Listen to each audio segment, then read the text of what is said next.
great to see such a good turnout and such a diverse member representation from the community, both of Chester, people here from Philadelphia, people here from the Gibbstown area in New Jersey.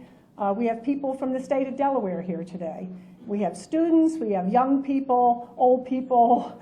We have a lot of people from a lot of different backgrounds here today. And we're really happy to see that, because one of the reasons that we wanted to have this forum in Chester is because we want to raise the profile of this issue so more people will know about what is being planned.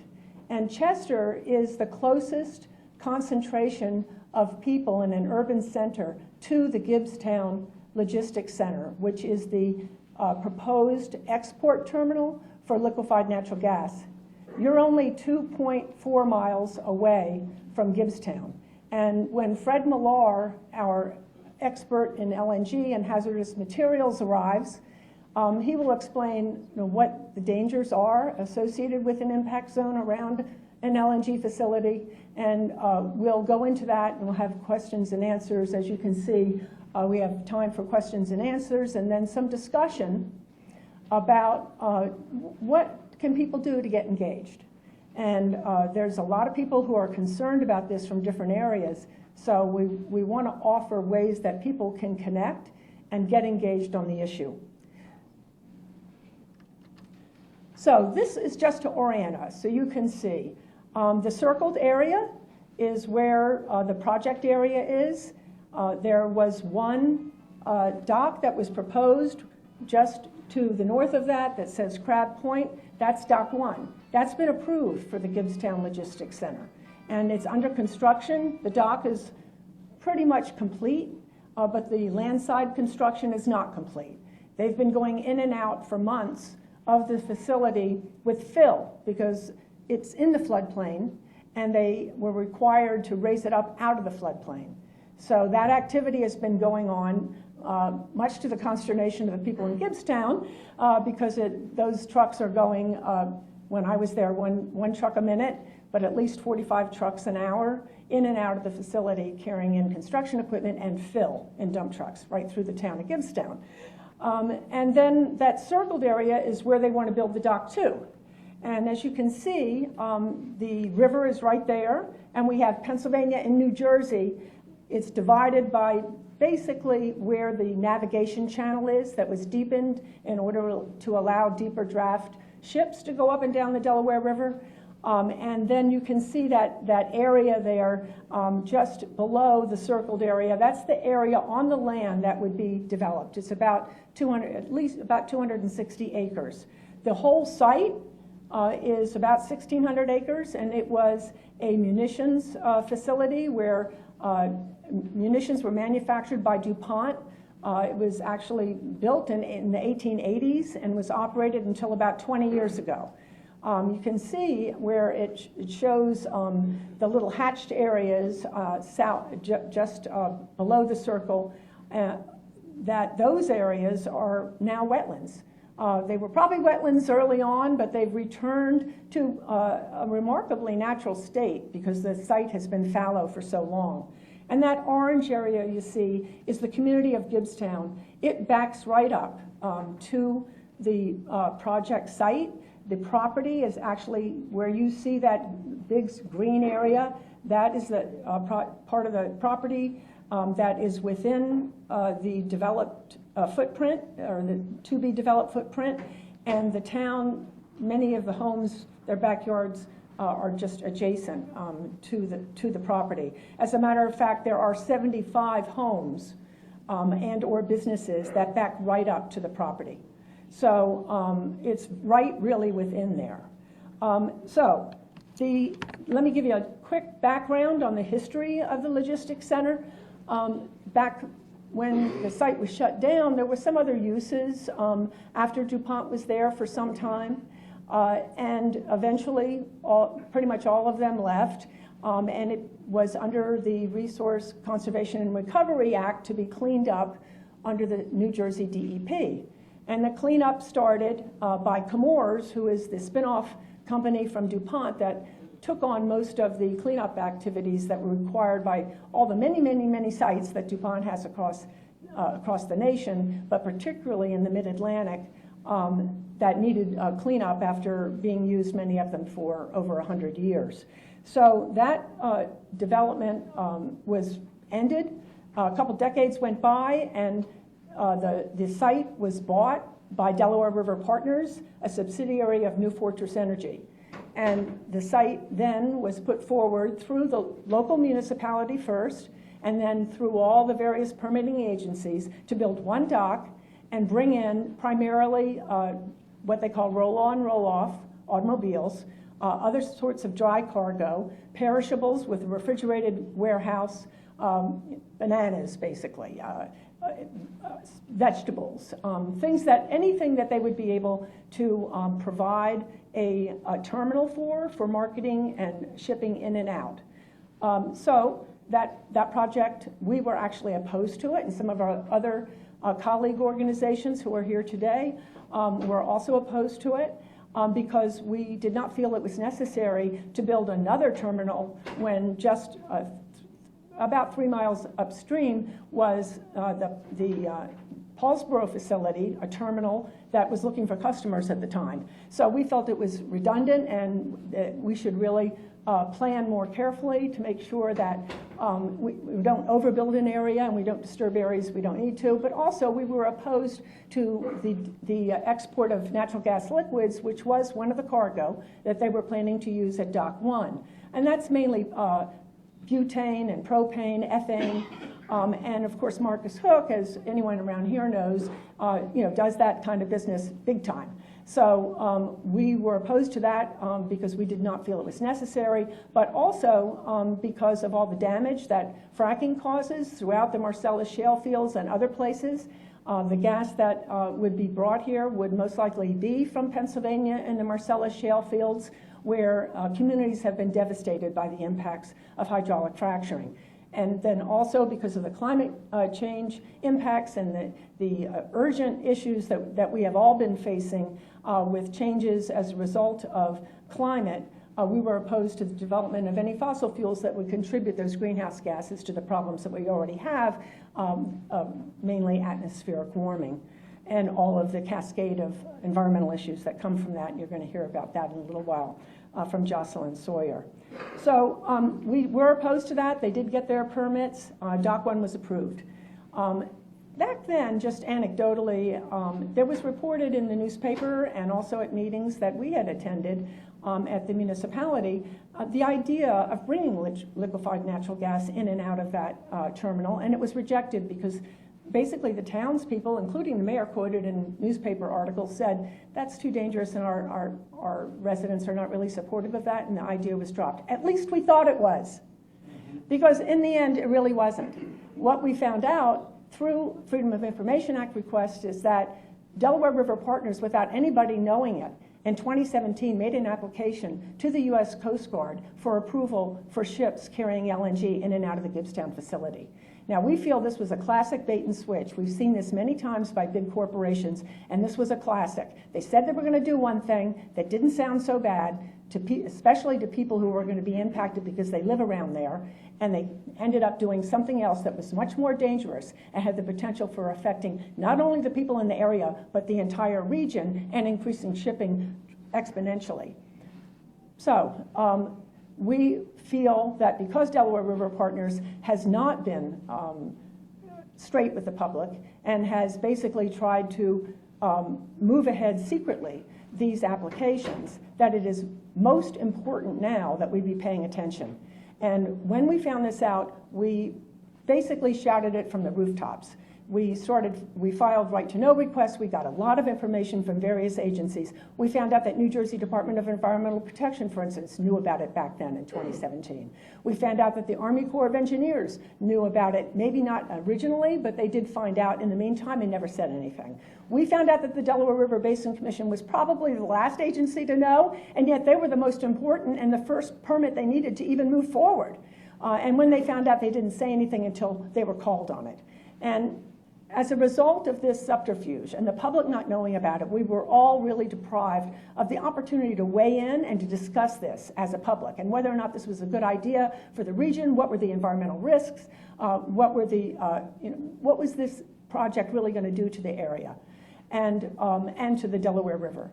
And as a result of continuing to look into this and then the first moving forward of a permit, the public did start to get engaged. And the Delaware River Basin Commission, it's a water resources agency that's an interstate/federal agency that oversees the entire Delaware River watershed, responsible for protecting the water resources of the watershed from New York, New Jersey, Pennsylvania, and Delaware. That agency, the DRBC, did give the permit back in June. Now, Delaware Riverkeeper Network, my organization, has appealed that permit and we're in court on it right now.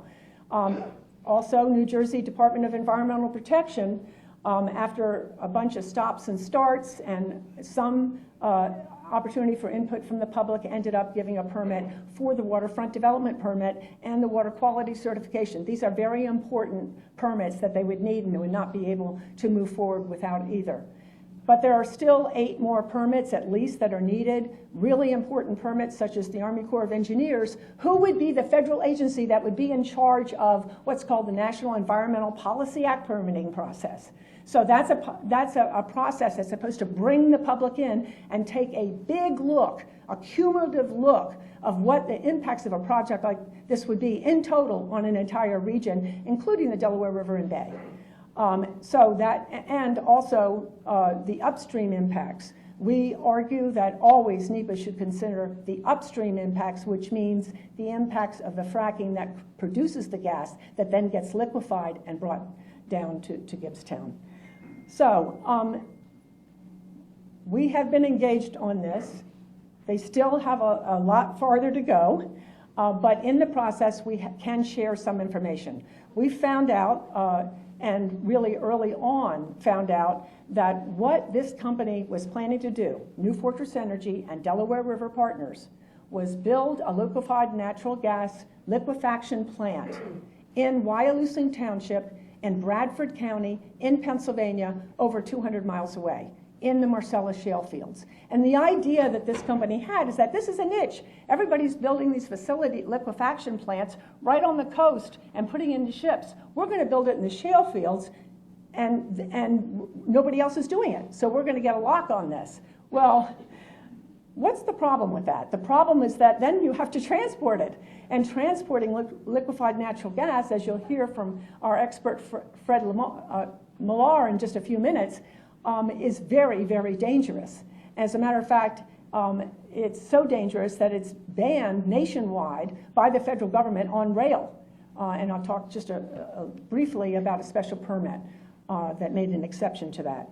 But we're facing now at this moment a unique situation where the liquefied natural gas is created or liquefied, manufactured in the shale fields, brought by truck at this point, and then eventually by rail across Pennsylvania, New Jersey, and then down into Gibbstown, where it will not be stored but will be offloaded, or what they call transloaded, directly from ships, directly from the trucks through pipes into the waiting ships. Now, Dock 2 has 2 berths on it. Dock 1 had only 1.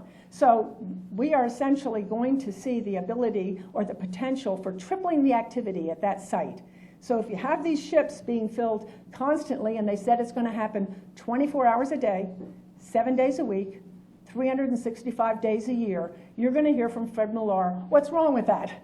You are extending the opportunity for accidents if you have that much time in your transloading. Each ship will take about 15 days to fill. Normally, a ship takes 1 day to fill when you liquefy it at the plant, at the coast, and put it into a ship. So we are exposing not only our own region here, but all those who live along that transportation corridor to the dangers of liquefied natural gas.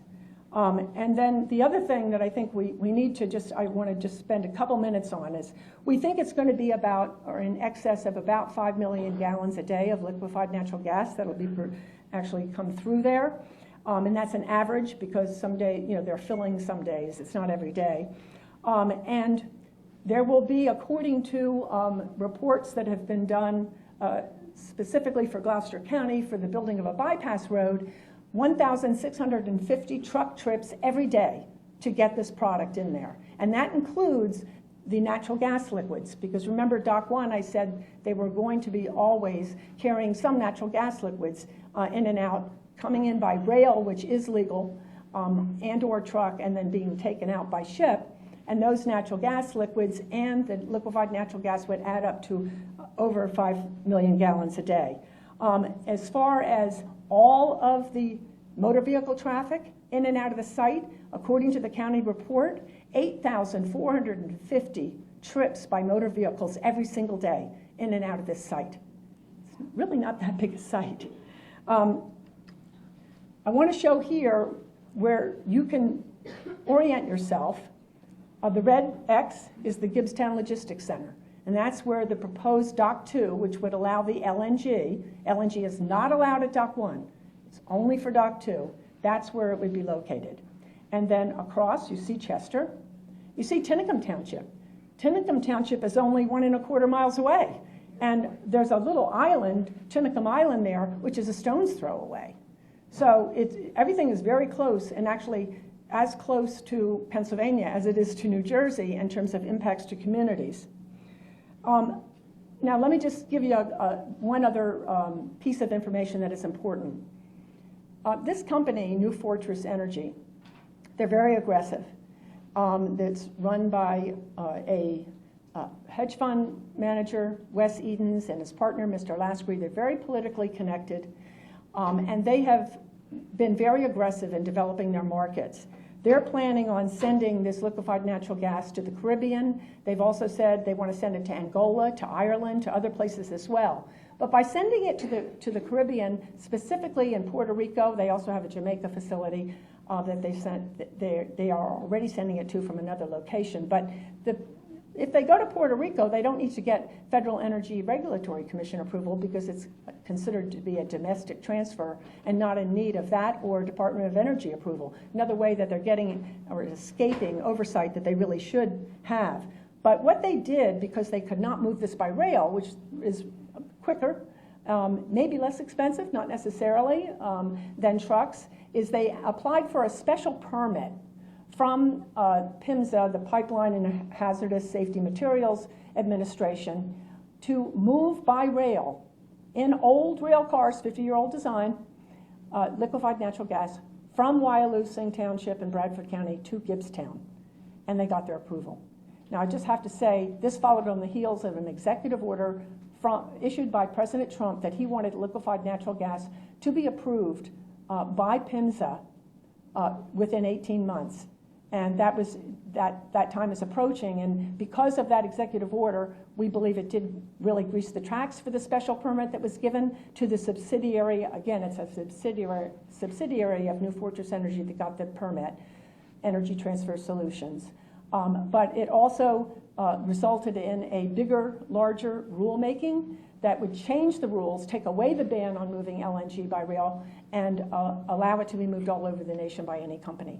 That's not been decided yet, but the special permit has. And the reason that's really important is it means that they will be able to bring in up to 100 rail car, it's called a unit train, trains every day. That's what they applied for, and that's the approval they got into Gibbstown.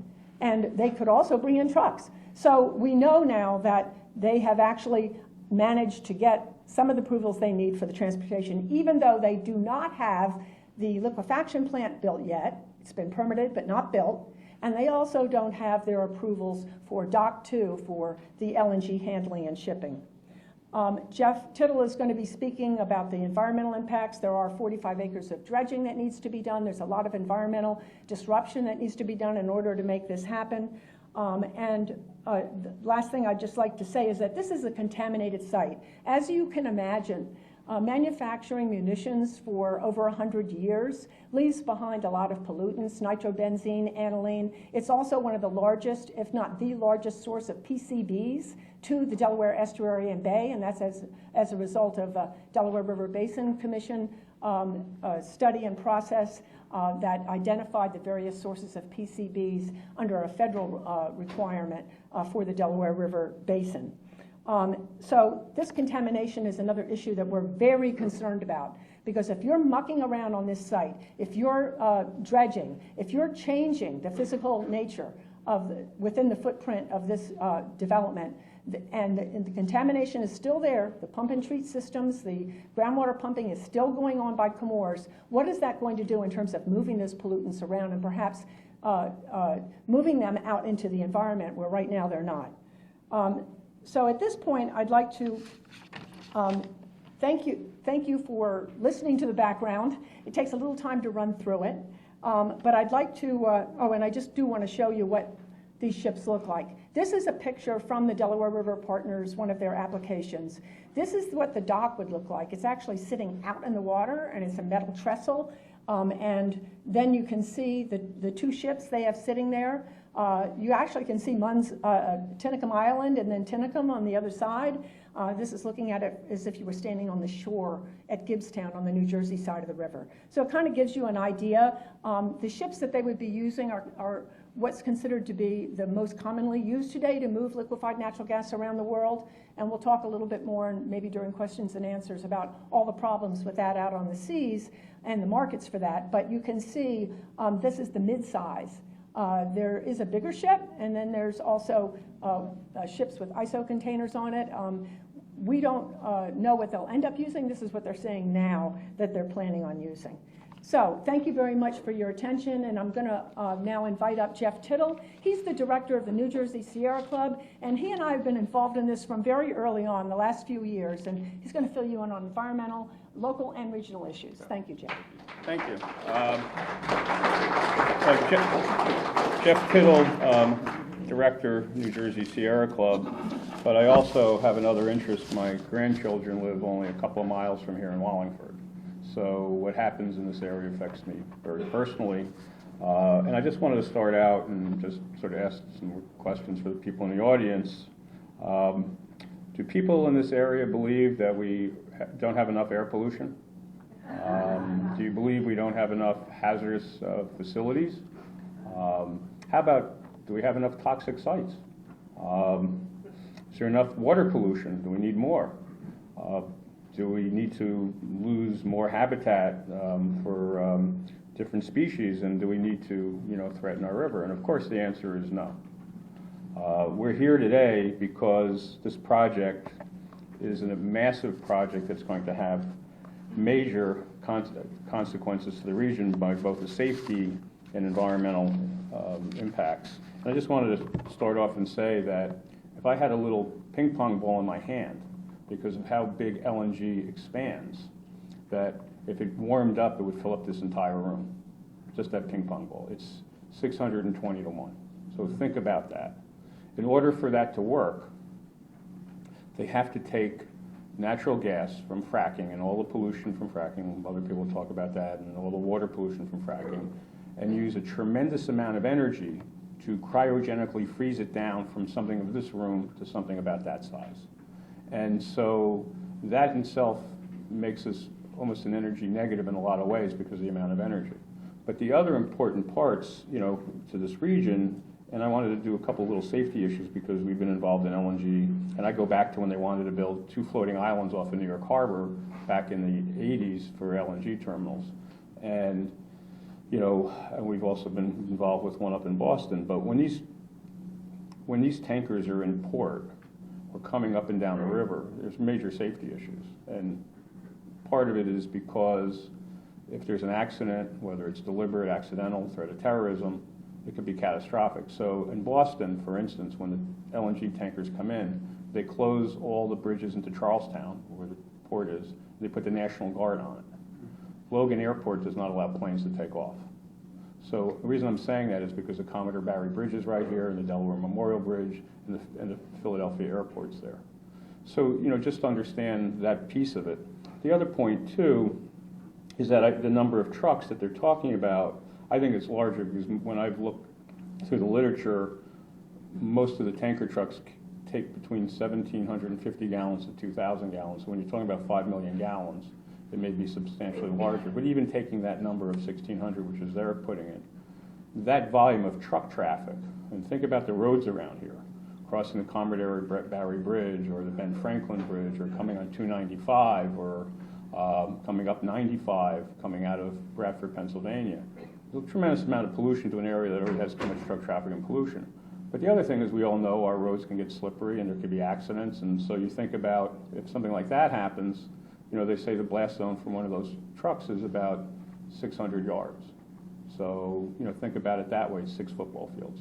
And so there is a real safety issue and a real environmental issue, and it'll be talked about later. But I wanted to kind of get that so you get to understand what we're talking about. This is a massive facility. And the amount of methane that they're going to be venting to keep it regulated in those trucks and other things is going to have a major environmental impact. The truck traffic alone, we're in an area that's F level by the Lung Association for air pollutants. So you're going to have even more pollution added on. You have a river that's coming back, but when you resuspend over 600,000 tons of dredge spoils through that process, you're going to be resuspending PCBs, metals, mercury, lead, nitrobenzene, and a whole other things getting back into the river and getting into our fisheries, impacting shad, impacting eel, impacting striped bass. Also, building these piers out there and these ships will have a potential impact on endangered species like the Atlantic sturgeon, and also those threatened species like the short-nosed sturgeon. Also, this area, because a lot of it has come back, even though there's contamination, there are a lot of species known in this area, from the bitter tern to potentially the Jefferson salamander to red-shouldered hawk and others. So there are a lot of species involved as well. But it's also the water quality impacts that will have that you have to really, you know, think quite a bit about, because again, you know, this is a very close-knit area. And I wanted, because we were very much involved in Paulsboro, which is right next to Gibbstown, when the vinyl chloride tank leaked, because we're talking about rail too. And when that leaked, what happened was 23,000 gallons vaporized and caused evacuations and health impacts. If that was an LNG tanker, Paulsboro would not be here. Because what happens with LNG, it's super cold. It's, you know, minus 260 degrees Fahrenheit, and it spreads out like a cloud.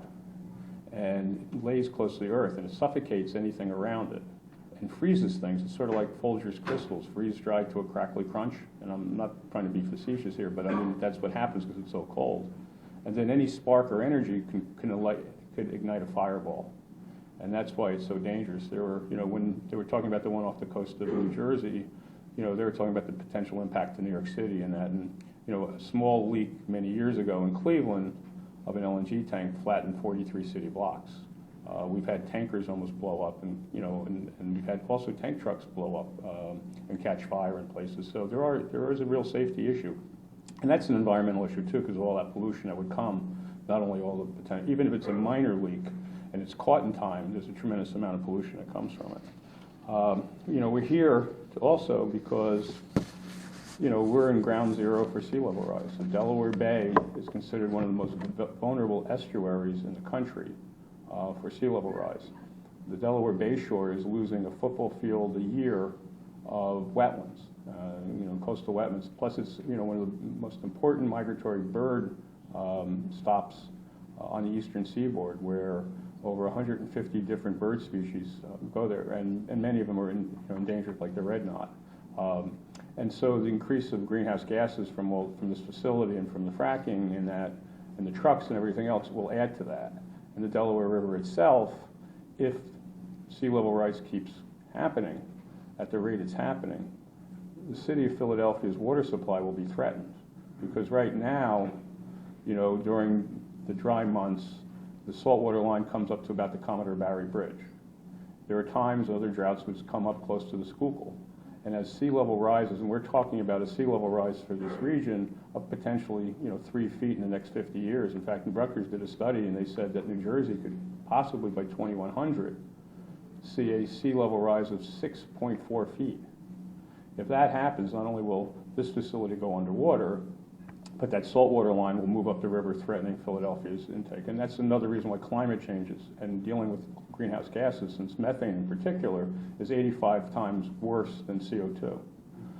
And so, even though when you hear the other side talk about, oh, it's safe or there's not going to be any environmental impacts, it's really weird that a facility that has so much cold gas that the spokesperson can give out so much hot air. And so you really need to look at this from a regional perspective, because this facility, if this happens, there will be other facilities. The state of New Jersey is looking at a rule to allow for caverns, for storage of petroleum liquids and other things. We are, when you saw the map, we are the closest area for export from the Marcellus Shale region. So you may see this facility and all the trucks and rail cars and problems going through our communities with them, because one rail car or one truck overturns, and you've got a nightmare. We should not be playing Russian roulette with our transportation system, and that's what we're going to be doing on a daily basis. But when you look at from a regional impact, the continuation of more and more fracking and drilling and more shipping of LNG and pipelines and everything else, it's going to have a major impact for climate change for this region that's already seen some of the worst. New Jersey, again, and I'm not sure what the Pennsylvania numbers are, but New Jersey itself, over the last 50 years, has seen a 2-degree rise in Celsius. We are the second biggest impacted state for temperature rise in the country. And so even though we're on this side of the river is included because we're one environment. I mean, there's not that much difference ecologically between Gibbstown and Chester. And we already know that the city of Chester has been one of the most overburdened communities in the entire country for toxic pollution and air pollution and everything else. And this will have another layer of direct impact to the health and the safety of the people in this region. Also, they have to clean out the tanks, they have to do many other things. There's issues when they load that the chances of spill go up exponentially, the more they do that. But also the environmental impacts go up. The more methane that leaks out, the more chance of, oil coming out of a truck, more gasoline, everything else, road salts to keep the roads going.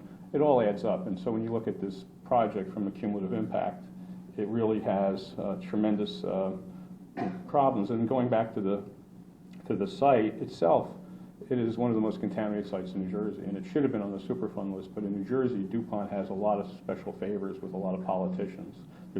They have 9 of the worst contaminated sites in New Jersey. Only one of them made Superfund, and that's Pedrickstown. Everyone else somehow never got on the list. And that's an important part, because when they redevelop that site and how they do it, since it's not to that level of a national priority site, they can get around things. They can cap sites, they can not have a full cleanup. And again, you're dealing with a river that floods. So whatever happens on that site, by just capping it, and we call it pave and wave, as there's more storms and more flooding, more sea level rise, there's going to be more scouring, more of those toxins are going to be re-released that way too. So, we see this project as really the wrong project in the wrong place at the wrong time with the wrong material. Instead, we should be looking at taking these ports on the Delaware and using them to build our offshore windmills. We worked with, at that time, Senator Sweeney and Governor Christie, if you believe, to have a windmill port in Paulsboro. Same thing we should be looking at here, because New Jersey is moving to have 7,500 megawatts of offshore wind by 2035. BOEM, the federal government, by the way, under the Trump administration, says that we should have about 12,000. We have the ability out there. And so that would be a better use for this area. Instead, unfortunately, the Paulsboro port is used to import Russian steel for pipelines instead of building the windmills that it was originally supposed to build. And I'm going to leave you with one little piece on safety. The Trump administration's Department of Energy says that these facilities should be located in rural areas, that they should be at least a mile away from the nearest town, nearest houses, and 2 miles away from nearest population centers because of the chance of an explosion. This is not the Sierra Club saying this. This was Rick Perry saying that. And so when you look at this facility being in the middle of such a densely populated area, it makes no sense. The only thing denser are the politicians and others who think this is the place it belongs. It doesn't belong. And so, there are tremendous environmental impacts from toxics being resuspended, from impacting fisheries, tremendous safety impacts, and also that makes more environmental impacts. And so, again, I just want to end that we are one people, we are one environment, and we are one planet. And this is a kind of facility that does not belong anywhere near here or anywhere anymore. Thank you.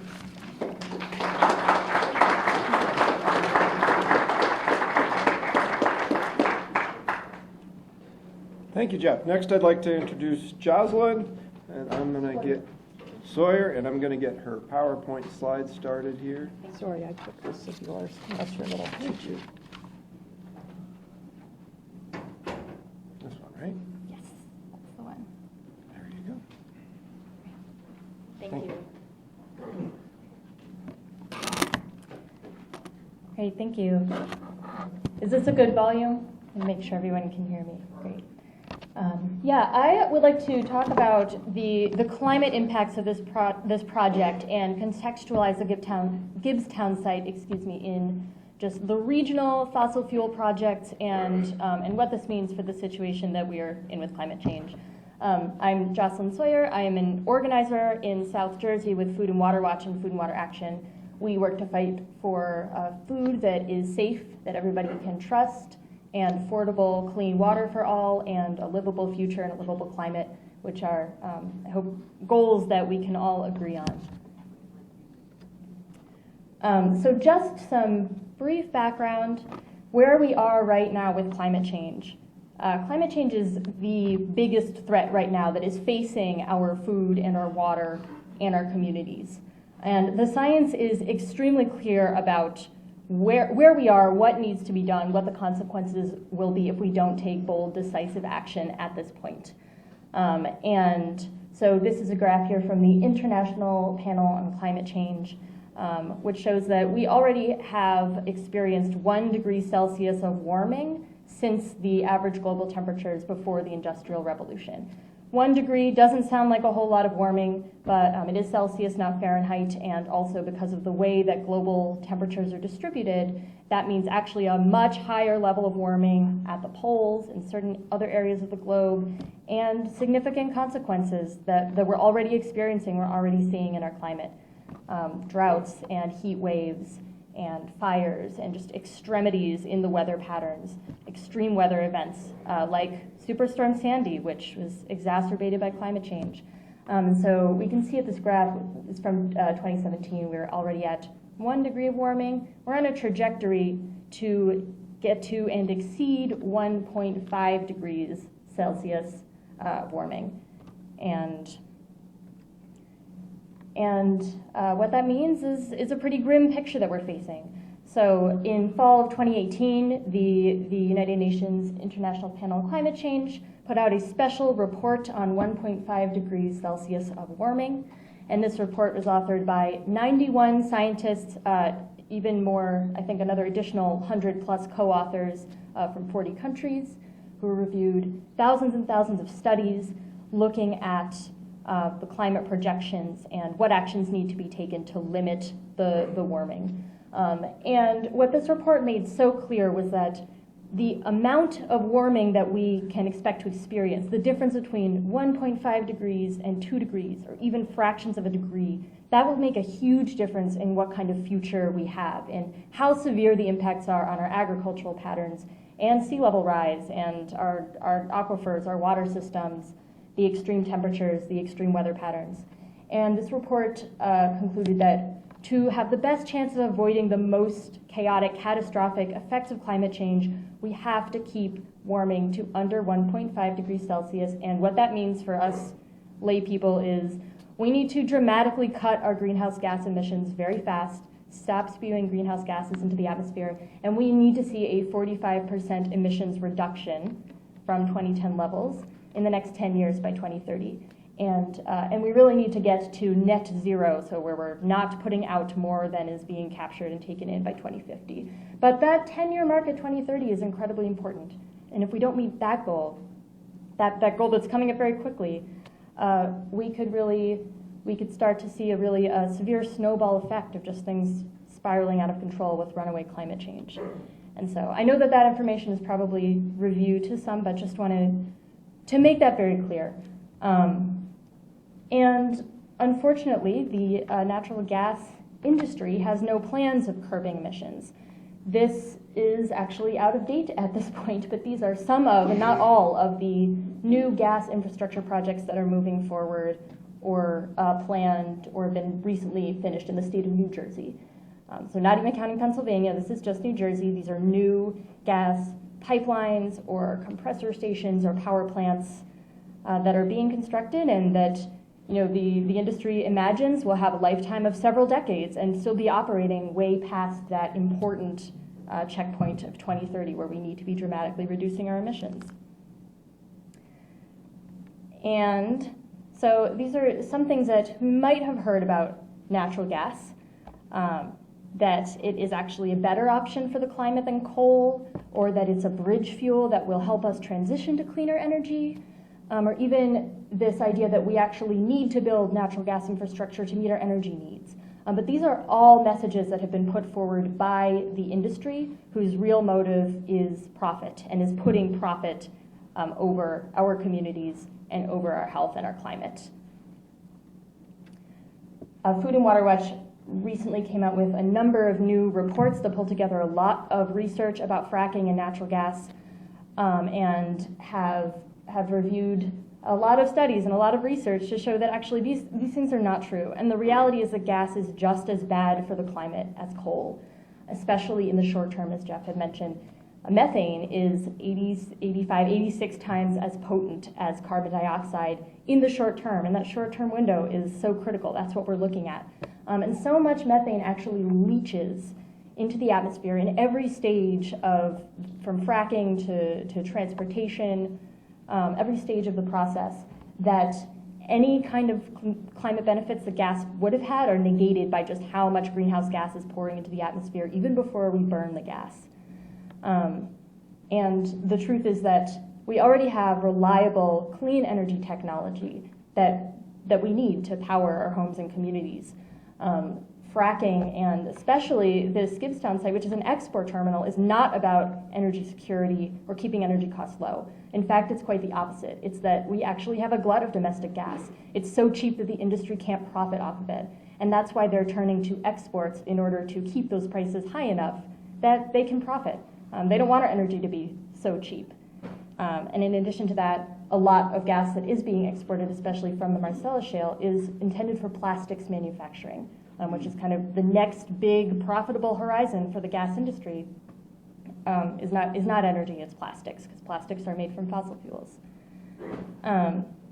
This is just a graphic from one of the new reports that I mentioned on the climate impacts of gas and just ways that gas can leak at each of these stages of production. And so what we're really facing is just beyond even the local impacts. This is a much bigger picture of which this Gibbstown facility is only one piece of the puzzle, and the industry trying to lock us into natural gas production for decades into the future, including making this region a gas hub for exports. And so this is not just about this site, and it's not just about the local environmental impacts and the very important points that have already been brought up. It's part of the wider movement and the wider crisis that we're facing with our climate, and so that piece needs to be considered too. We're doing questions. Thank you. So right now we'd like to bring up our featured speaker. He was delayed getting here because of the storm. Amtrak took their time leaving Washington, D.C., or Alexandria, Virginia. So it took him a little bit to get here, but he's here. And his name is Fred Millar, and he's worked for decades as a public interest and environmental safety advocate. He's a national policy analyst and a lobbyist, and he's a consultant, and he's based in the Washington, D.C. area. He's provided analysis on industrial chemical risks and alternatives, transportation risks, also accident prevention, emergency planning, and homeland security. First as a staff member of the Environmental Policy Institute, and then later at Friends of the Earth, and more recently as a consultant to major U.S. chemical and oil worker unions and governmental bodies and nonprofits. He now is a consultant, and we're lucky to have him here. He's testified in Congress and in major city and county council hearings. He's a great guy to answer our questions today. And he's going to explain just what liquefied natural gas is and what its potential and risks are. Thank you, Fred. Show me where I hit it. Right here. Hi, it's a pleasure to be here. Have a southern accent, so I hope that's okay. I also just want to warn people that virtually all the information that I had to share with you today about LNG should be a secret, because you know there's all these terrorists out there, and so the government keeps a lot of this stuff very secret. And in fact, one of the major developments recently is that the government has actually concluded that, or conceded, I should say, that an LNG cloud can go out from a facility a quite far distance into your community, and then, if it's unignited, find a source of confinement, like in a ditch or between two houses or up against a row of trees, and then just spontaneously explode. Now, that's called confined vapor cloud explosion. But you haven't heard about that, and in fact, the government says, we can see this can happen, but it's difficult to calculate this, and we won't do it about how far the cloud goes. So that's what we're dealing with. We're dealing with a very secretive kind of set of folks who don't want you to know the basic risks and all the kinds of risks that you encounter in your community. So let me see if I can just move this along here.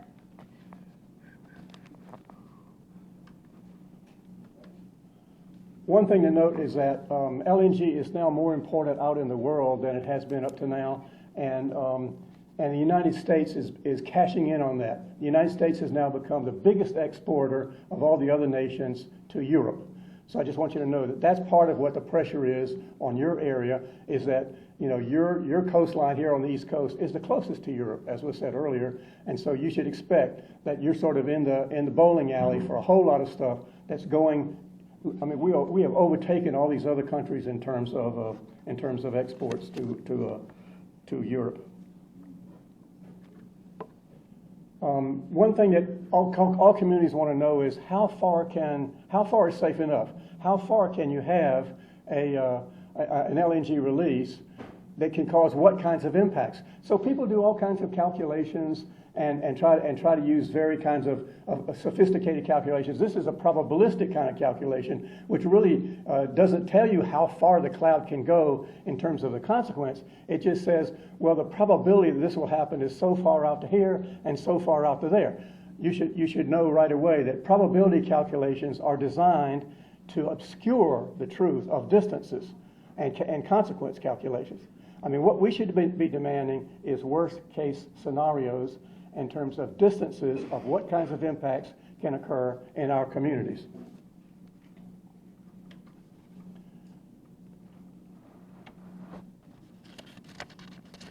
The protective distances that are needed are often hard to figure out, but what the federal government does is construct a bunch of calculations about how we can design a plant that will keep the LNG, keep the emissions of a release, keep the LNG release within a certain facility. Now, they use very sophisticated calculations about this, and then they negotiate with the facility proponents for about a year, and then they decide how to build this plant to meet the federal calculations. I want you to know right away, those federal calculations are not about worst case scenarios.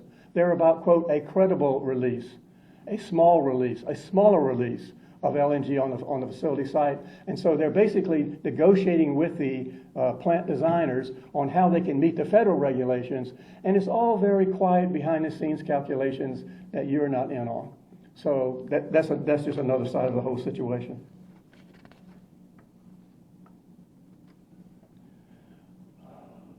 There's a small-scale facility operating right now, for example, in Miami, in the middle of the Hialeah Railyard, the New Fortress Energy small-scale facilities operating there. They're trying to cram these facilities into smaller and smaller spaces. And you should ask, well, what federal agency has approved the siting of this facility? Not one. No federal agency has approved the siting of this facility because FERC has just said, we're not going to do it. And the PHMSA people have said, well, we'll look at the calculations, but we don't approve siting. So a lot of this stuff is getting unregulated, and there's a growth of smaller scale facilities around the country.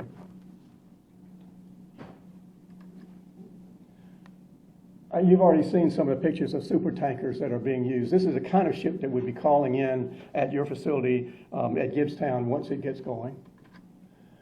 And so citizens are kind of left on their own devices. They try to calculate various kinds of things about what are the worst case scenarios, but they just have to grasp for various kinds of methodologies and try to come up with some kind of an answer that they can use. It's very catch as catch can, and the government is not helping us out on that. We've had a similar. I think you've already heard that the Gibbstown facility that you're facing here is an unprecedented situation. It's a new experiment in the way they're doing this, with bringing in trains and trucks and then trying to transload those into ships, planning to do that. Now that's unprecedented. So we've had already in this country an unprecedented experiment with petrochemical and flammable chemical risk. It was called the crude oil trains debacle, starting in around 2006, when the railroad industry just said, and the oil industry said, we'll just throw crude oil out onto the railroad tracks in 100-car-long unit trains, and we'll let them move at speed through the countryside. And we won't be doing, they just put it out there in a very abrupt fashion. In fact, the Secretary of Transportation, Anthony Fox, said on television at one point, we really weren't ready for this. And so what happened was predictable enough. We had a set of disasters that was really terrible, including the one in Lac-Mégantic, Quebec.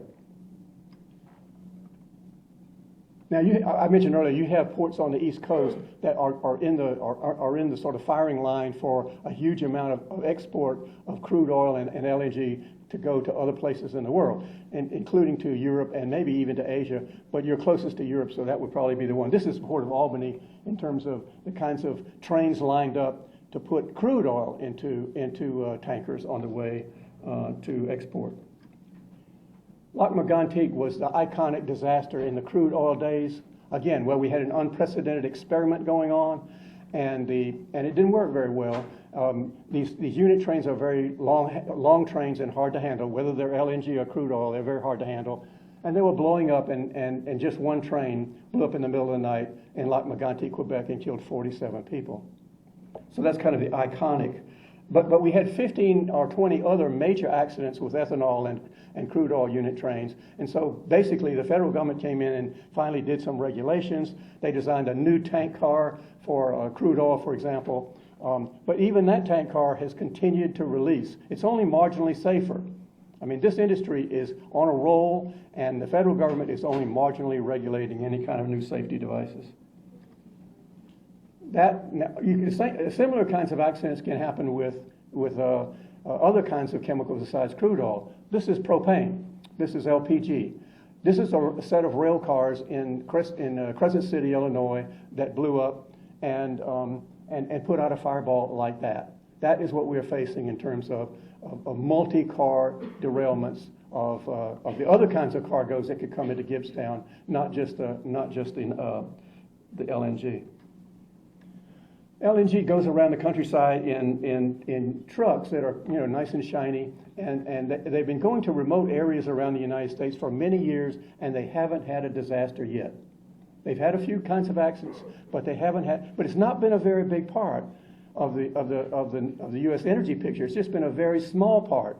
And so when the federal government says, we've got years and years of experience transporting LNG around the country in trucks, they've got years all right, but a very tiny sample. It mostly goes to areas, to small remote areas that are unserved by pipelines, like mining operations and greenhouse operations that are nowhere near a pipeline, and they need some kind of natural gas for heating of one thing or another.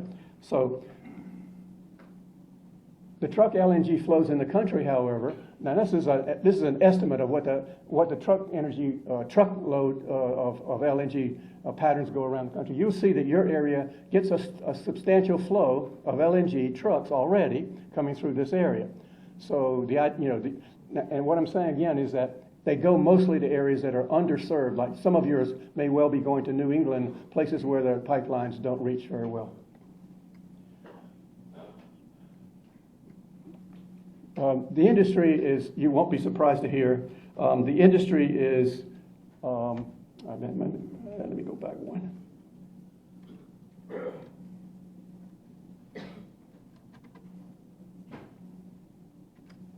The industry is keen on misleading people about the risks of LNG, and so they have videos where they show a guy standing up in front of an audience and drinking LNG.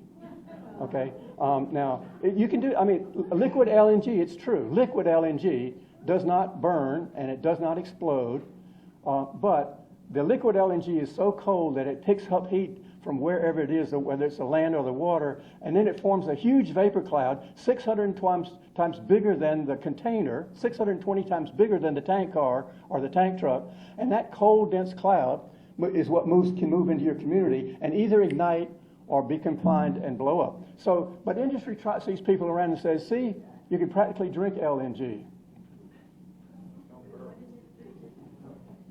There's a video with some very beautiful young people whose title is, What's So Cool About LNG? Everything is so cool about LNG.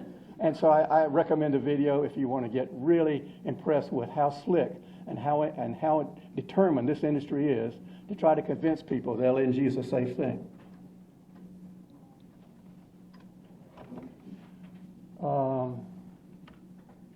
In fact, one of the key lines that LNG likes to use with people is, in the unlikely case of a spill, LNG will vaporize and then arise and dissipate. It's like going up to heaven, right? I'm glad they believe in heaven, right? Going up to heaven. It's like, that's not going to hurt you, folks. Well, that depends, right? If there's no ignition source and there's no confinement, okay, it'll eventually dissipate, but that's not a very good bet. And if you have a railroad spill or a truck spill in a crowded community in the Philadelphia area or in New Jersey, you're not going to bet that it's not going to find any source of ignition and it's not going to find any source of confinement. You just can't afford to bet that. The federal government has done a little bit of research on what could happen in terms of an LNG spill over water, but they haven't done anything on land. Now, we do have some examples of LNG accidents on land, and in Spain we've had 2 trucks that BLEVE, meaning a boiling liquid expanding vapor explosion where the truck just blows apart. After being in a sustained fire for a while, it just blows apart. So we've had 2 of those in Spain, and the scientists used to say, oh, LNG is not likely to BLEVE, but now we know, in fact, that it can. This is the overland LNG fire that was produced by releasing about 1 truckload of LNG, again, over water, in a desert experiment. What the finding was, basically, is that you get a really high hot fire. You get a really high hot fire, and you can't put it out. There's no way to put out an LNG fire. And basically, there's a lot of uncertainties in all the calculations here. They're just trying to do the most basic kind of behavior research on how does an LNG release behave, and it's way behind. But, well, in part because it's really expensive to do field testing. Now I'm very worried that one set of people that are really getting misled by this industry are emergency responders.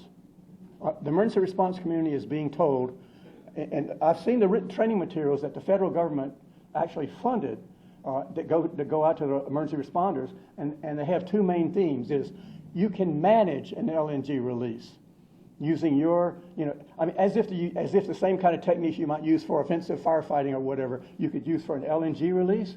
And so you see that they put out pictures, pretty pictures of firefighters, quote, approaching an LNG situation. That is really, really misleading. The second thing they say, and you see, this is even worse. When I say it's misleading, I talked to one of the firefighters in Florida, one of the guys who's on the east coast of Florida, and he's faced with an LNG loading situation there from that Hialeah facility I mentioned, and I asked him, how's the training that you've gotten? He said, well, we took the industry training, the railroad provided training on LNG risk. He said, we just laughed at it. He said, I'm not doing any of that stuff. Yeah, I'm not going to try this offensive firefighting in an LNG situation. I'm not doing any of that stuff. I mean, he didn't know me from Adam, but he just volunteered. This is not credible, and it's really dangerous, and I don't want to hear about it. It's dangerous for emergency responders, but it's also dangerous, of course, for the community that they're supposed to protect if they are misled about what they can actually do. In fact, when you look at the most recent LNG kinds of studies from the federal government, what they say, they sort of default to the Orange Book, the Emergency Response Guidebook. I'll mention that in a minute. This is the best picture that I like activists to have in their heads about an LNG release, because this picture shows the release of LNG in an enclosed environment. I mean, actually, the flow of LNG goes from right to left here. There's an enclosure, and the LNG is released in that enclosure, and those are called vapor barriers. And the industry had hoped that putting vapor barriers around an LNG facility would help protect the community and give the community more time to run away or whatever, right? And so they let some loose in this, it's called a Falcon test that was done in 1987. They released it, and they had a 30-foot high barrier all around the whole site. Well, you see what happened was the cloud that comes out is so enormous that it overtops the barrier and goes downwind pretty far, actually. Now, they didn't know this was going to happen, so they put monitors out not only as far as 250 meters, but the fact that it went way past those monitors, all down into the desert, and we don't even have a measurement about how far it went. So basically, but this is the picture people need to hear. Does this look like it's going up to heaven to you? The Orange Book is the Bible that emergency responders have around the country. It's the U.S. DOT Emergency Response Guidebook. And what it says is, and the federal government now says, okay, look at the Orange Book. What the Orange Book says, and I'm not expecting you to be able to read this, is that if there's an LNG rail car or truck that's involved in a fire, if it's involved in a fire, evacuate 1 mile as your initial evacuation. Your initial evacuation is a mile. Then think about what to do after that. There was a fire chief in our most recent LNG accident happened in Plymouth, Washington.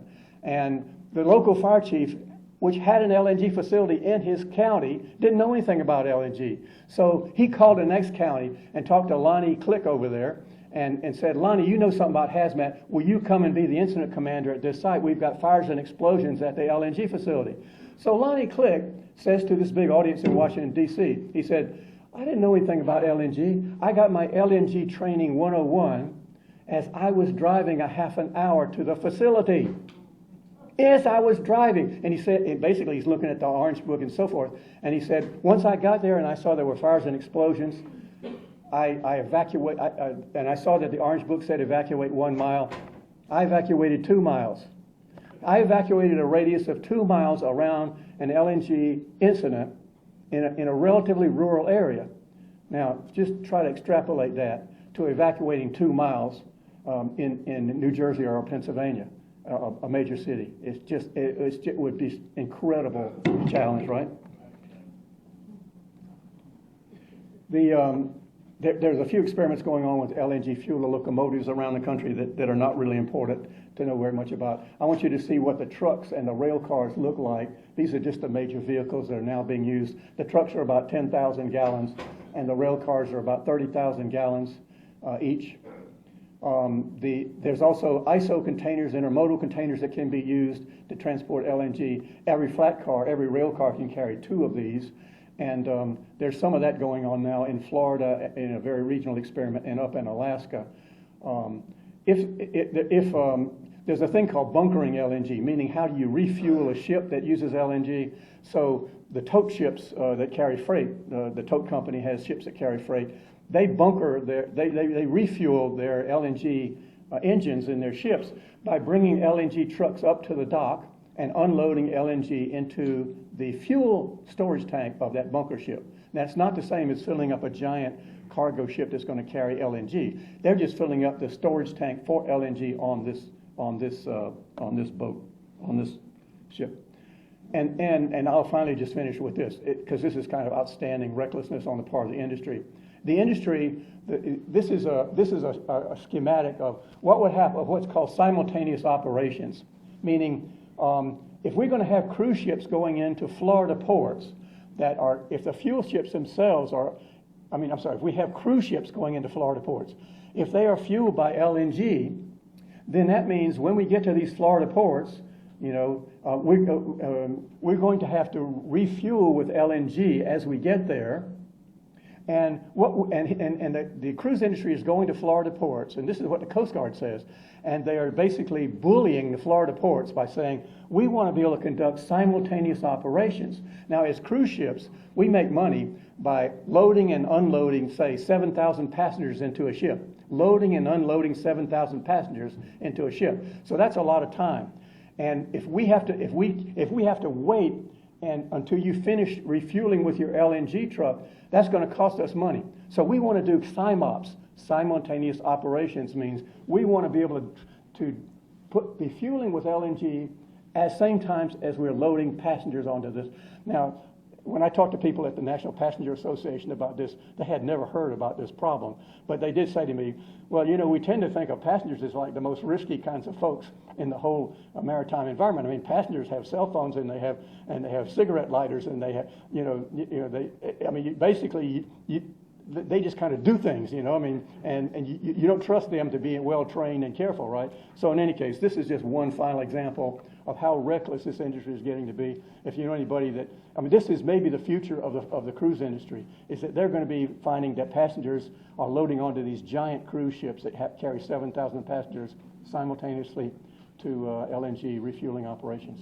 So I'll finish with that and just, I appreciate having a chance to talk with you about it, and I'm really glad that you guys are working on this issue here. We all have to be working on looking at LNG as a really dangerous new way for the petrochemical industry to make a lot of money because if you leave the natural gas in the ground, the industry calls that a stranded asset, meaning it's not making us any money. So we've got to pull it out of the ground and get it somewhere. Well, let's put it into LNG, because then we can ship it to the big markets of Europe and Asia. And you guys just happen to be in between the major market of Europe and where most of the LNG is being produced in North America. So it's you have a stake in this. Thanks a lot.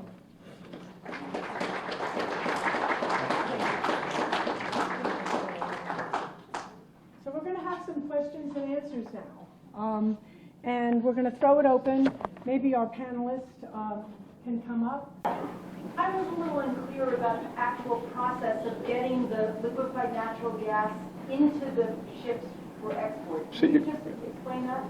Well, I can start. If you saw his slide about the boat with the trucks, yes, with the hoses, that's pretty much how that is going to work. Well, he said I thought that was just for when it was fueling. Yeah, that was for those ships. Just when he was fueling, I thought you were implying that when it was actually for exporting a much larger volume, that it was done in a different way. Maybe No, it's the same way. Tracy, do you, Pardon? Maryland came in after you explained that. Oh, okay. We explained that earlier. That's okay, but let me just say. do we want to maybe repeat the question into the mic and answer the mic for the audience? So the question is, how does the LNG that's going to be brought down to Gibbstown get into the ships? So one of the problems with this proposal for the Dock 2 is that the liquefied natural gas would be brought by trucks and or by rail to the Gibbstown site from Pennsylvania, and because the Federal Energy Regulatory Commission would have to give approval for the export of LNG if there were pipelines coming into the site or if there was storage of liquefied natural gas at the site. Because that would be required, the company has decided instead to directly load from the trucks and/or rail cars to the ships by basically a pipe that sort of looks like that picture.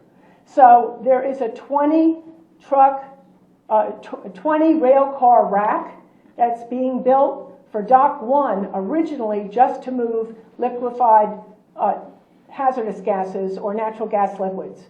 And that 20 car rack would be used, the rail cars would come up, those pipes there would load it directly into the ship. And the same thing is being planned using probably a different configuration, but similar to that rail car rack for Dock 2. And there would be 2 berths with 2 ships that I had the picture up earlier. And those would take 15 days, 10 to 15 days, to fill one ship from these rail cars. So 24 hours a day, 7 days a week, 365 days a year, a perpetual transloading would be going on in order to get the ships filled and down the river in order for them to actually generate the amount of gas that they say they want to generate to make money at the site. So, or at least 2,600 trucks for one ship, so think of it that way. yeah, if they use the trucks, there's also a truck rack, and those trucks also would be unloading. And right now, well, 10, 12,000 gallons per truck in order to fill up those, those ships. It still would take 10 to 15 days, but, thousands of trucks, basically. Tracy. Yeah, right here in the front. As a non-scientist, Thank you, Scott, for getting that working. as a non-scientist, how do they keep it cold enough in a train car or a truck with all the time? Right. How thick is the wall? How cold can they make Fred, it? could you talk into here?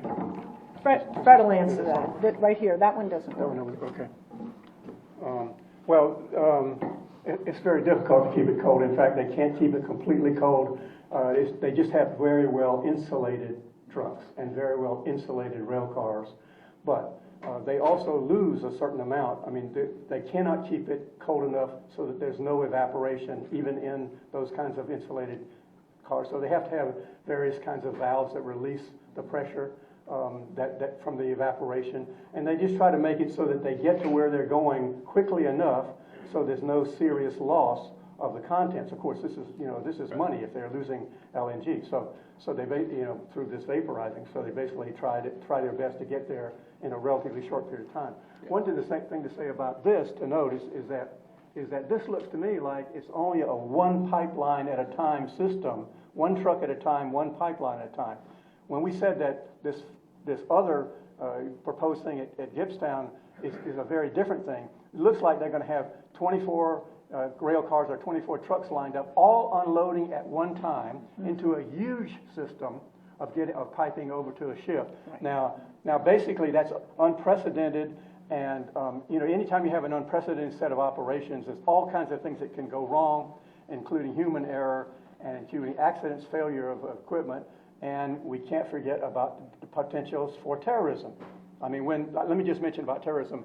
Philadelphia was notorious for a while in the terrorism community, anti-terrorism community, because when the main U.S. Coast Guard expert, Stephen Flynn, wrote a book called America the Vulnerable, he was looking for what is the worst-case scenario for a terrorist release in the United States. And he picked Philadelphia, and he picked a refinery that you have in Philadelphia that was using hydrofluoride, very dangerous, toxic gas. And he postulated that a terrorist group, just a small terrorist group, could release the hydrofluoride from the refinery in Philadelphia, and he predicted that the cloud would drift over Philly Stadium and other parts of Philadelphia and be a huge urban disaster.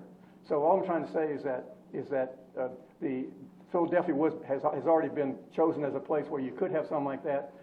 Given that Gibbstown is in the Philadelphia hazardous, this thing called urban hazardous, high threat urban areas, zone of concern, and Gibbstown is certainly within that zone of concern in the Philadelphia area. Hi, I have a three-part question. First of all, I'm on the Environmental Commission for a township near here in West Epsom. And I wanted to get more information for them. I don't know what we can do about this. And then I was interested in getting a more detailed railroad map around South Jersey. And also, I have friends who work in the real estate industry down here, and I would think that all of this kind of information would be something they would want to know about and find. Anyway, so. Well, thank you for coming, and you know, one of our, we can talk a little more after questions and answers, but one of our reasons for coming here today is to engage people. And we have a lot of different thoughts about actions that can be done by municipalities, such as resolutions being passed, perhaps a small forum in your community. We'll go to living rooms to talk to people about this. Or River Winds. We've done that. Or over at River Winds. We've done stuff there before. We have. We had a forum at River Winds. So, you know, right on the river there. So, you know, we're open, and we, in New Jersey, we have the Empower New Jersey Coalition, which is committed to stopping this.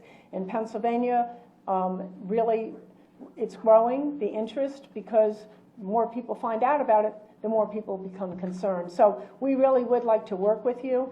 And I think also, just, you know, just in terms of being active, we're really at the start of this. This is not a done deal.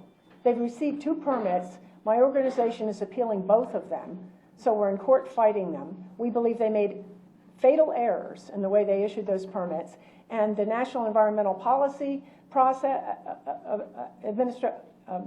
National Environmental Policy Act process has not even begun yet, and that would be led by the Army Corps of Engineers. So there's a lot that needs to happen before this is approved. I just want to add that a lot of pressure needs to be put on Governor Murphy. He says he's for clean energy. He says he's for renewables. He says he's concerned about pipelines. Well, the DEP has a lot of say on not only on permits here, something called the Toxic Catastrophe Prevention Act, which is a New Jersey Bhopal law, that any facility that could endanger the lives of up to 100,000 people or greater, the state has to do a very careful review. And so there are a lot of pressure points that groups and people can do, and to me that's, you know, one of those areas, especially the DEP and our governor. One of my colleagues said that they believe that this was a done deal. Pardon? No. Yeah, I was given information. Well, that's what. Well, you have to understand. You know, I've been doing this, you know, since I was a first Earth Day 50 years ago, and you know how many times I've been told it was a done deal. You know, I mean, that's what they always say, because this way, you give up, you don't fight. And I've been told so many times that something's a done deal that, you know what, if the people come out and the people stand up and you stick to your principles and you have strong goals, you usually win. And that's why the Meadowland, and I mean, that's why the Pinelands is not a giant jetport, and go down the list of everything that was a done deal that's not a done deal. Thank you. I would like, who would my commission contact? I can't hear what you said. What, Who Commissioner? should the commission contact? Who would our commission? On the sheet that we handed out, there's contact information. If you, is that what you're saying? Yeah. Yeah, and then also the governor and us, and Empower New Jersey, which is a Empower. Yeah. At the end, there's contact information. Also, there's information out here, there's the needed permits. I made a few copies of this in case anybody's interested, but there's contact information on that. And then Empower New Jersey, which is a coalition of 92 groups from faith and labor to environmental to community organizations. Yeah, Pennsylvania does not have any say except through the federal permits, Army Corps of Engineers, and yet you're going to be impacted by this. So, what? Yeah. So, you know, the idea is that we need to stop it in New Jersey, but we need to have really muscle and the participation of people from the entire region, so they realize this isn't just a little project in New Jersey or a massive project in New Jersey. This is a Delaware River watershed, Pennsylvania, Delaware, and New Jersey issue, because it's going to impact all those areas. It's not fair that you're sitting here in Chester and don't have any say over this. When the Army Corps of Engineer process starts, you will have the ability to participate, and we will That's why the sign-in sheets are so important, because we will let you know every step of the way as the opportunity arises for people to participate. And we're pushing all the time for more and more ways for people to participate. If anyone else wants copies of the permits that are needed, I have them here. Fred, did you want to add? You know, I have just two encouraging points to make. One is that, which is kind of like an influence multiplier, if you look at it. One point to make historically is that, you know, the LNG industry tried to locate an enormous number of about 60 LNG plants up and down the East Coast and the West Coast at one time in U.S. history, in recent U.S. history, import plants, when we were going to import. The people on the East Coast and the West Coast rose up and fought like heck, and they almost got none of those authorized and built. So that kind of opposition has worked in the past, and now this is the export era for EPA. I'm sorry, LNG, where they're building export facilities in. But the industry had to decide, you know, if we're going to build any big new LNG facilities, we better put them all in a friendly place like Texas and Louisiana. Not on the East Coast, not on the West Coast. Well, there's one on the East Coast, namely Cove Point, but no major facilities on the East Coast and the West Coast. They have fled, in effect, to the friendly territory in Louisiana and Texas. But the second thing to mention is that, you know, the LNG market around the world, the natural gas market around the world, is very up and down and very dubious and very sketchy. And so lots of facilities propose something and then they back off because of the market variety variations are so great. Whatever you do here to stand up and make this controversial, that's going to get to some investors who are going to say, do I really want to invest my money in something as risky as this, as LNG, when it might not even pan out in the long run? This is an influence multiplier. Whatever you do here it'll get to some risk-averse investors at some point, and some of them will back off. Yeah, and I just would add that the governor in Washington State in Oregon turned down the permits for the Jordan Cove LNG export terminal. That just happened. I wanted to thank you for. We can't, that's not really working, yeah. No, it shuts off easily. You got to keep pushing the button up. I can speak loudly. Can you, because I can't hear Thank it. you for everything that you shared with us. I think we all have a lot of concerns after listening to you, and we probably came in with some. I would just encourage you to find a central place to have this information. So I'm picking up stuff from Food and Water Action, from Delaware River, you know, and it's kind of overwhelming. I'm here representing a church of Green Stewards in the Westchester area. So if you could find a way to collaborate, to share information so we could go to a source that we could then post on Facebook and other social media and share out, it's much easier than having pieces all over. And I know you've given us some contact information and people to pressure, but it's really helpful if a week to 10 days ahead of time, at least somebody says, go do this and call this person project. So that's the way I operate. If somebody's got to be in my face because it's kind of overwhelming with all this detail. Sure, certainly. And we've already done that for New Jersey organizations. Empower New Jersey is a coalition of organizations, almost 100 now. And we've committed ourselves and share information through the Empower New Jersey website and Facebook page. So we already do that now in New Jersey. We're just starting here in Pennsylvania. And that link for information that's at the bottom of these sheets has a very good web page. That's Delaware Riverkeeper Network web page. So right away, you can go on there. You'll see a history, dozens of important documents. You can really get educated by looking at that. But through the Empower New Jersey website and Facebook page, you'll be able to find out about opportunities for action. Just like you're saying, enough ahead that you can plan to go. This forum was actually, advertised for, gosh, what was it, Scott? 6 weeks ahead, we started advertising in all of the community newspapers around here. And I think, one of the important things is that everywhere we go and have a forum like this, we're growing the people who learn about it. And we will continue to use the Empower New Jersey website as a portal that then has other links to more information. And then also anybody here who wants to get involved to the point where you want to be involved as hosting perhaps an organization, hosting some of this information, we're happy to talk about that with you too. The woman up here. Yes. Yes, you can take it. You can repeat her question. So I apologize, my battery died. How long would it likely be for the remaining permits to be issued if any? How long for the remaining permits? Well, there's one permit that should, the Army Corps of Engineers, that should be coming out basically any day now. And that is a review by the Army Corps based on a public notice that was issued a few months ago. The comment period has already expired. A lot of people and a lot of experts put comments on the record. And what basically the message was is they need to do an environmental impact statement, a full, cumulative, comprehensive environmental analysis of the potential impacts of this project before they would do anything else. NEPA, that National Environmental Policy Act process, is not an approval, it's a process. But it's a way that people can weigh in and more information can get on the record, arguments can be made, and just disclosure of what the real risks are can be put on the record and must be considered. So that is expected any day now. If they come out and say there's a finding of no significance, or perhaps they're going to say we're going to do an environmental assessment, we want a full environmental impact statement, but that process will be very involving and should come out any day. We don't know what the length of time would be. It usually takes about a year to go through that process. In order for the project to get its approval from other places, such as the U.S. Coast Guard, it's really a letter of recommendation. It's not really a permit, but that letter of recommendation is expected any day now, too. They put that for only Dock 1.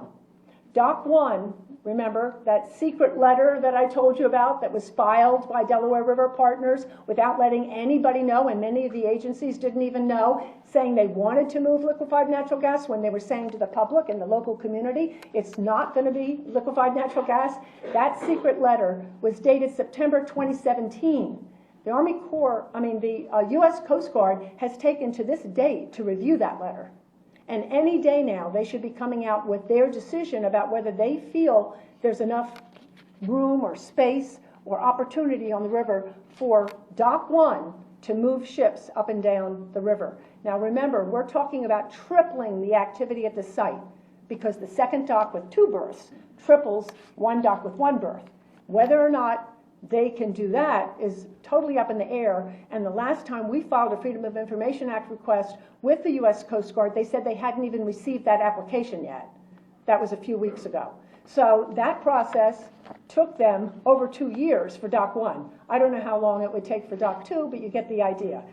There are other New Jersey permits that are needed. They have recently gotten some of those, as I mentioned earlier, but really we're away, in terms of liquefied natural gas coming into Gibbstown, it's going to take at least 1.5 years or 2 years because they have not built the liquefaction plant in Wyalusing Township, Bradford County yet.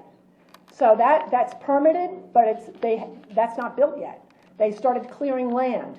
That they say that's going to take at least 1.5 years, 2 years to build. So the process that they need to go through in terms of permits and then getting their ducks in a line to actually do this at Dock 2 is probably 1 year or 2.